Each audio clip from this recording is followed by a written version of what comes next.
Hello again, thanks for clicking on to Jiffy and Stubbsy. Little bit of a background to this. Dual code rugby star Jonathan Davis came up with the idea that we talk to the influential people in sport on a weekly basis. He asked me to join in. I am delighted, of course.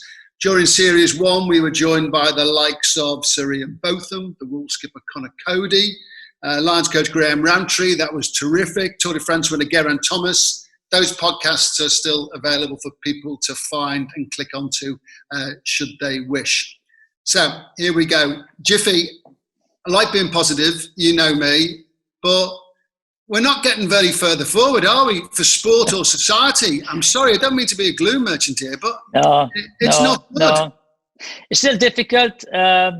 It's just everyone's getting a bit fed up with it. And this month, I think it'll be a real test with the clocks going back, furlough finishing, hospitality in Scotland have closed the pubs.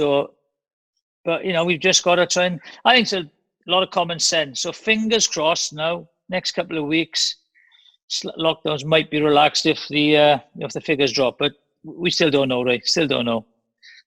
Let's bat on. We got a very special guest joining us. We should say grateful thanks to Kerry London, who are sponsoring this series for us. Kerry, one of the leading insurance companies in the country, and in what are very uncertain times, if you need any expert advice on any financial matter, Kerry London is the place to go. Today's guest, a very talented rugby player. Jiffy, how young does this man look? He looks so young. Sickens me, to be honest. It's not him being young, it's us getting old, right? It must be the company I'm amongst.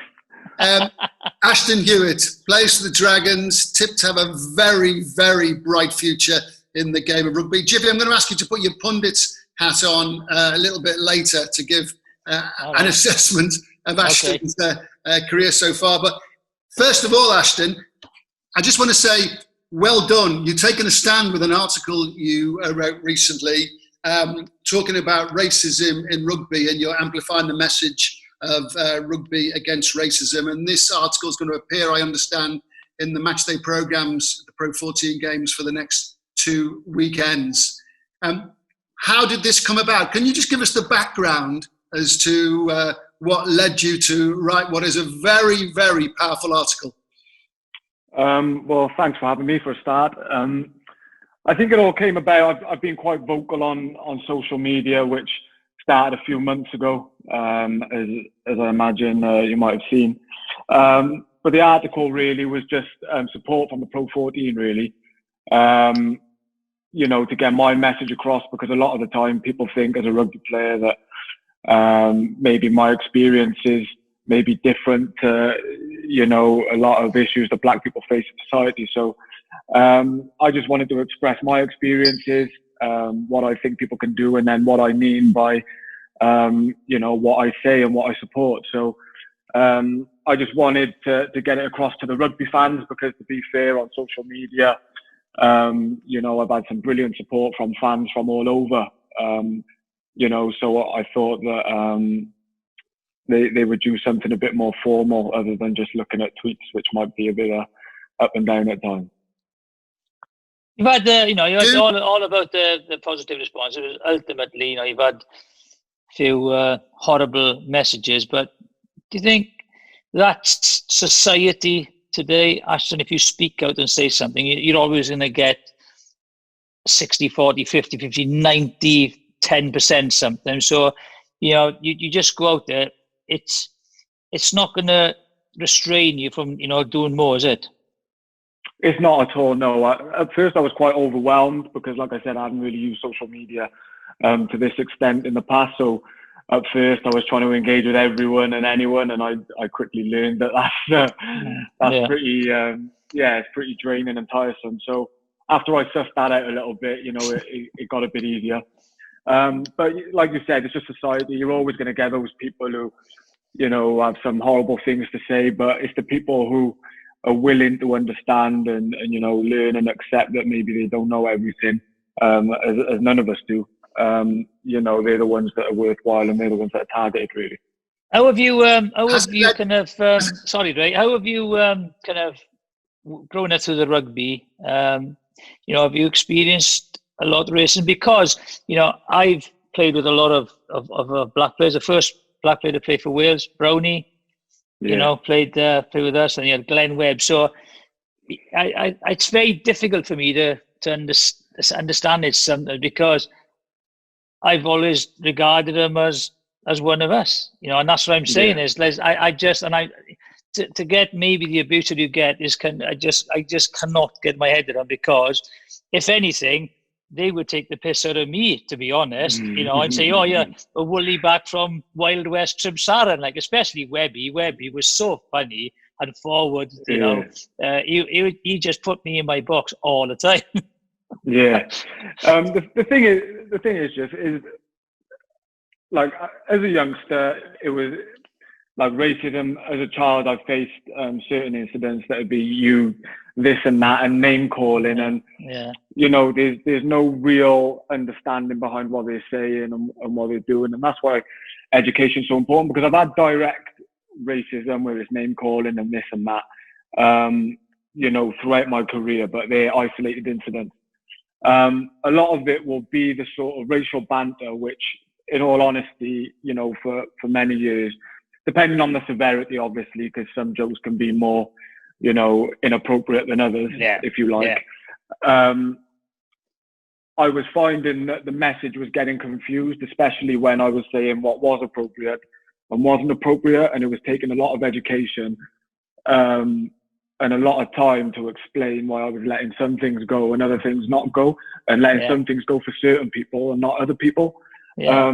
So we sort of got to a stage where there's obviously different forms of racism, there's different severities of those forms, but if you just, you try and chuck it all out because of the reasoning behind it, it just saves a lot of confusion for both, for everyone involved, really. Yeah. Has it led to more open conversations with teammates, but those just people that you meet in everyday life? Because I'm really enjoying listening to you say that you just need to explain to them that that's wrong, that's not appropriate, and in this tone, you're okay with certain things, and the way we all communicate. Has it led to more open dialogue, and therefore that means there's a little bit of progress? 100%.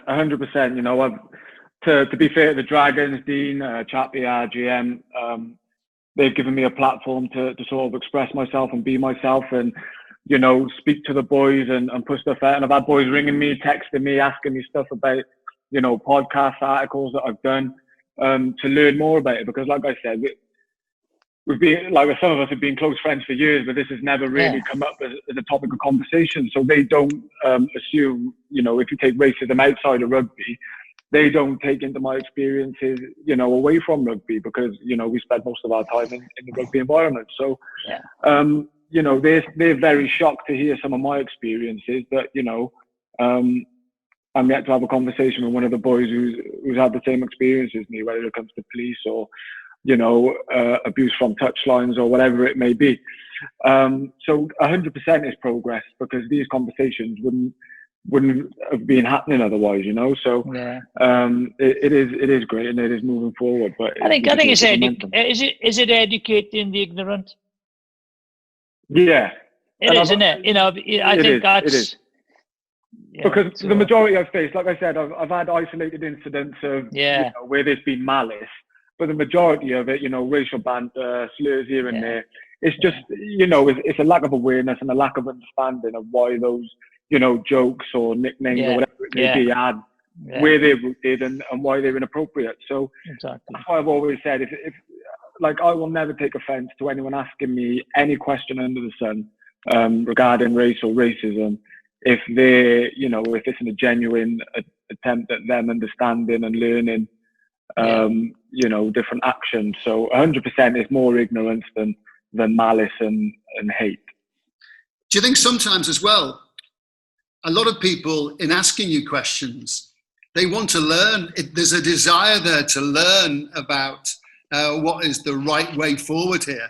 And I'm just thinking the messages that you're sending out here, I was going to say, magic one time, going forward, the messaging that you're sending out, that can really help to keep momentum going forward. Because I sometimes think that little initiatives start, but then they seem to stutter and then nothing more comes of it. Yeah, 100%, and that's it's finding a balance, because you need people to be comfortable to ask those questions, to understand, and that's the most important thing. You can't have people being worried that you're going to take offense at anything to do with, I've come across some people who are afraid to say, "Oh, the black bloke," or or this or that, and sometimes it's like, people are afraid to say the word black, and it's like, bloody hell, come on, just ask what you want to ask. Do you know what I mean? Don't, like, you have to have a certain level of sensitivity, of course, but if I know you and like I said, that's key, isn't it? Genuine, then ask the question, because as long as you're learning, it's what needs to happen. Yeah, exactly. So you asked one question on Twitter. You said, "Who's your inspirational black sportsman? You're a black person or black sportsman?" I wasn't really sure. And it was just black heroes, really, because heroes. I didn't get your answer. I didn't see your answer. What was your answer? Well, my answer was my first one. I actually didn't answer it myself anyway. I've been trying to do one a day. I think you did. And I've been educating myself. But my first one, really, my first one was my grandmother and a whole generation, because my grandmother was part of the Windrush generation, Jamaican. So I've got a whole side of the family, aunties, uncles who brought their culture over. And then I put another post then about the black coal miners, and I had an amazing response to that. It was just before Nathan Blake did the documentary on BBC. That was a good documentary as well. Yeah. And you got to say, Nathan Blake's far too cool, isn't he? He's just far too cool, man. You're watching him think, he's like so cool. Hat, earring, his voice. I'm like, oh. But mate, honestly, that was a big one for me, because I had, and I'm ashamed to say, growing up, being Welsh, that was a real proud moment of something that I didn't know. And then people were sending me pictures on Twitter of, their grandparents, their black grandparents in protests and scuffling with police and this and that. And they were real in the thick of it. And it's just something that, sort of got missed from history from what I've seen. The obvious ones are there. And I was at Ray, I said, because I was thinking straight away, well, who's mine then? Well, I was obviously watching Muhammad Ali, right? Watching Muhammad Ali's one, and that's a big sporting one. And then you got the obvious one of Nelson Mandela and all that. But then the other one lately, of course, because I watched him when he finished. I was lucky to be in America. And lately that Michael Jordan documentary is just the best sportsman ever for me, right? But now, luckily, we're doing a rugby league doc is happening, and Billy Boston's going to get a start in Cardiff, I think it was. But the other two, it's weird. Clive Sullivan, first English, first black international captain, Anthony Sullivan's dad. And then you had Roy Francis, he'd done a Welshman, who's the first won the course Great Britain, and then you got Ellery Hanley, who's who's done both. And hopefully there's a doc going to come out on those sporting heroes. But I've been very fortunate to to witness putting everything aside, colour, sex, through my life, and I suppose Ray, watching some of the greatest sportsmen, there's Mexico 70 behind you, Pele. Yeah. You know what I mean? Yeah. It's just unbelievable, And without those kind of people, it'd be a sadder world, But it's an odd environment which we live in, and you said there's a lack of balance and perspective on anything, and I think emotions as well. When you go on social media, it's just that emotional kind of in the moment. You say something stupid, and I think it's amazing what's happening at the moment, Ash. Well, can I say that, talk about inspirational figures, in a way, I'm tying in with what Ash said before, because I have learned, and I use the word learned, I've learned so much from Garth Crooks, who was a colleague and a friend, but I've learned so much by talking to him about the issue. So, Ashton, I would imagine you talking to your teammates, just as I've been talking to Crooksy for many, many years down the year. You learn by talking, and that is 100%. It seems so simple, doesn't it? Yeah. And that's what you need, and you just need. It's not easy to talk about it. It's not easy to be the person to relay all that information, you know, and be comfortable in doing so. But, you know, the more people, because I say this, like throughout Black History Month, I've been learning stuff about, like I just said, the coal miners and stuff. I'm learning about Black history. You know, I'm learning new things, the same that white people are learning new things about Black history. You know, there's going to be white people who know more about Black history than me, probably, you know. So everyone just needs to talk. And I just think it's really important that, you know, it becomes normalized. You know, we're in Black History Month at the minute, but it needs to be normalized, because things like, you know, the coal miners example again, you know, I didn't know that, but if that was more common knowledge, then that's the ignorance who think that Black people aren't as Welsh as white people. That, you know, that takes a, you know what I mean? Because there are people who think like that. And if that's just common knowledge through education and history, then it, you know, it's slowly solving an issue. Well done on that. Yeah, we're saying well done. So, like, talk us through now then the last few months for you, because it's been kind of a disjointed kind of rugby season, finishing, starting. What's it all been like, you know, with prep and then off and then, you know, back into playing? To be fair, the Dragons have dealt with it as best as they possibly could, I think, in terms of staying in touch, communicating. You know, when we were in the thick of lockdown and we couldn't go in, you know, we were still engaging with each other really well. It did get frustrating because we got quite deep into it, didn't we? But then as soon as we were back, everything was clear. And besides, you know, not having your normal meetings and things like that, and being able to have a coffee between sessions and stuff, prep's been very much, you know, a lot more video stuff has been going out on WhatsApp and things like that for us to look at and do our homework, you know, maybe away from the environment rather than sitting in a room full of computers, because we can't do that. But in terms of prep, I think it's not strayed too far, and we're definitely getting what we need. Jiffy, put your pundit's hat on. Tell me about this young man's rugby career. Well, you know, he's been, I have to say, it's, you know, I watched him a lot, and I think you've been very unlucky with injuries, haven't you? Which is a major part of any sporting career. But I think also on the playing on the wing with, you know, not the strongest side in Wales. Obviously, if you don't get the ball, you can't show your skills off, no matter how good you are, right? But I think with what they're trying to achieve in the Dragons, I think with the signings that they've made, it's on the up. And I think, but the unfortunate thing for me with this year, the Dragons, is you've played against two very, very strong sides, haven't you? So on your kind of development path, sometimes you need the fixtures to fall with you. And this, who have you got? You got Zebra this week, haven't you? Yeah, Zebra, and then. So I think then this is the true valuation of where the Dragons will be at the moment, because they played Bristol, right? They're all, you know, new signings.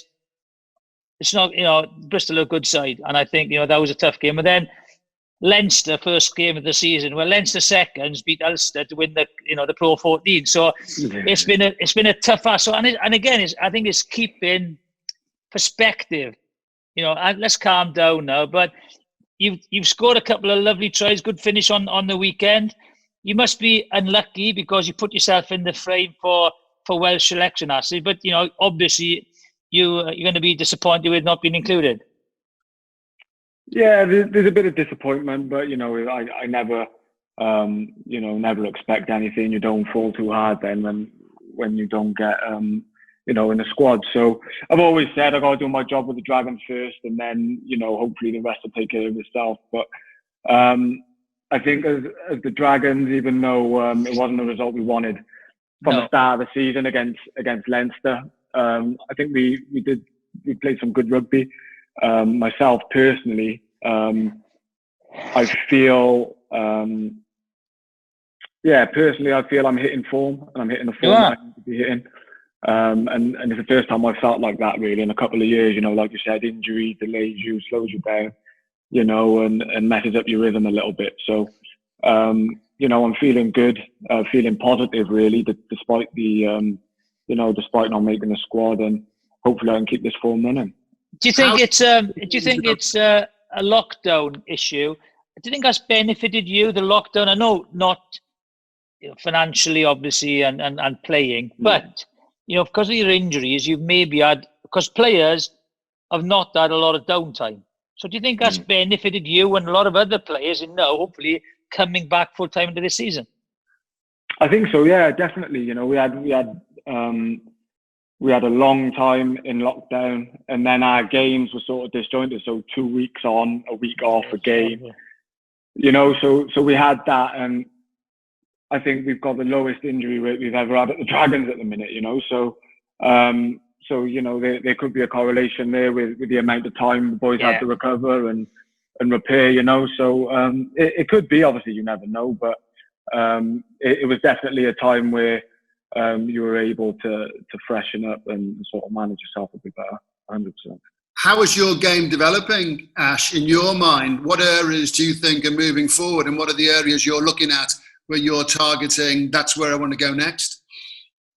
I think it's just the fundamentals of a back three players game, you know, that I really need to nail down, because I'm full of confidence when I've got the ball in my hands, you know, and, you know, beating players and whatever, you know, but the aerial game, you know, defence, the last couple of weeks have been a good fix for me, because in the derbies, you know, it wasn't great from me. You know, I think 2 tries were dead my wing against the Scarlets, so that's never good. So for me, it's just laying down, you know, just really consolidating the foundations of a back three game. You know, I'm confident in my strengths. It's just, you know, aerial skill.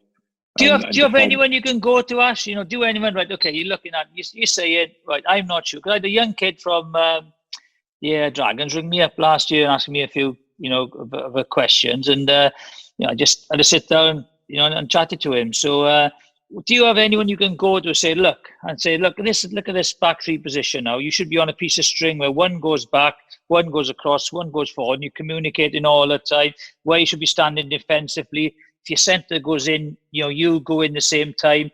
Do you have anyone at the Dragons who kind of advises you on that? Because it's easier looking from above and wide than it is on the pitch sometimes. So, you know, I think you need that from someone at the Dragons. Yeah, definitely. We've got Simon Cross, our defence coach. He's really good, to be fair. You know, he's got his policies, and they're pretty much set in stone. I think my defence has been, you know, decent in the past.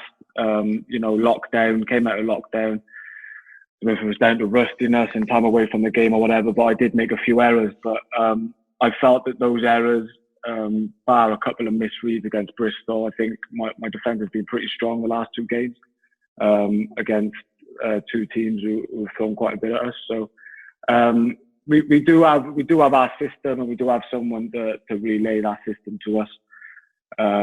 It's just about, you know, being strict and sticking to that system. Yeah. Time is just about beating us, but can I assume that going forward, the next big thing is pulling on a Welsh shirt, full international debut? Is that something clearly you're targeting for as soon as possible? Is that the goal ahead? That's the goal, and I think that's every Welsh qualified player's goal. You know, it's been my goal since starting pro rugby. You know, so of course, but like I said, if I do my job for the Dragons as best I can, keep working on my game, then hopefully it comes. But I won't dwell on it too much. You know, Macho, I have to say, you had the Welsh Cup before me anyway, because you had a captain under 20. I didn't have anything until I played for, you know, the first team. So you're ahead of me already. All I'm thinking, I think the autumn is, I'm not sure how Wales will use it. I think that they will chop and change and use it kind of as a trialing period. So I wouldn't be surprised. You just keep playing well for the Dragons and do what you're doing. And I'm sure the opportunity will come, you know, fingers crossed, maybe in the autumn for you, because I think this might be the time to test it all out. Maybe. We'll see. Bless you. Ashton, thank you for joining us. Thank you for joining us, Ashton. Time has beaten us. Thanks to Kerry London for sponsoring this series of Jiffy and Stubbsy. As we always say, Jiffy, take care. Ashton, take care. See you soon, everybody. Look after yourselves. Well done, Bye. Ray. Well done, Ashton. We'll keep the good work up, mate. Fingers crossed for the Welsh Cup. And thanks for listening to Jiffy and Stubbsy. Hope you'll join us again. Please hit the subscribe button.